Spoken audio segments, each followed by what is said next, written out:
હાલો. પરેશભાઈ, જય માતાજી. જય માતાજી. હું મવા તાલુકાના બિલડી ગામથી જયંતિ બારિયા બોલું. જી જયંતિભાઈ બોલો ને. આપણે તમારી જે માહિતી છે એ બધી સોસેટ છે. તમારો વિડીયો હું એક જોઉં છું. મેં ખરેખર પરેશભાઈ નો વિડીયો આપણે હવામાન ખાતે જોવાય. જી જી જી. બીજી બધી ન્યૂઝ ચેનલ છે એ બધું ફેંકવું છે, પણ નહીં તમારું કોઈ આપણે એમને છે કે આગળ તમારું કોઈ ખોટું છે. તમારો અપેક્ષા બહુ આપણે પરેશભાઈ નો વિડીયો આવે એટલે હવામાન ખાતે પેલા જોઈ દઉં. જી બરાબર છે જયંતિભાઈ, આપનો કોઈ સવાલ હોય એ જણાવો.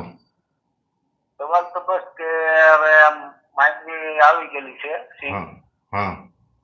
તો હવે 2 લેવાય કે ન લેવાય?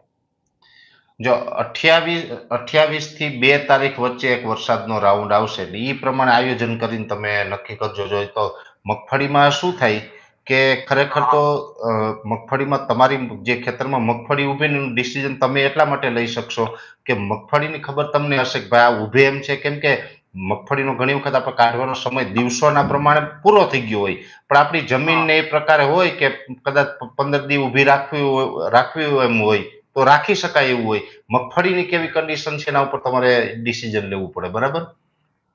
39 છે પરેશભાઈ પાસે.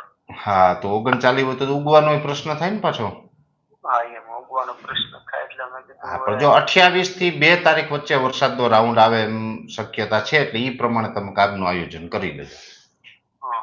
હા, ભલે ભલે. હા, 39 મગફળી આમ તો સારી, પણ 39 મગફળી છે ને ઓરામાં જો આપણે વેચવી હોય ને, જો બધા જ ખેડૂત માટે એ પોસિબલ નથી કે ઓરાની અંદર મગફળીનું વેચાણ કરીએ, પણ જે આપણે લીલા ઓરામાં જે મગફળી વેચાતી હોય ને એમાં જો વેચાણ થાય ને તો ઓરાની અંદર એની બહુ ડિમાન્ડ સારી આવે.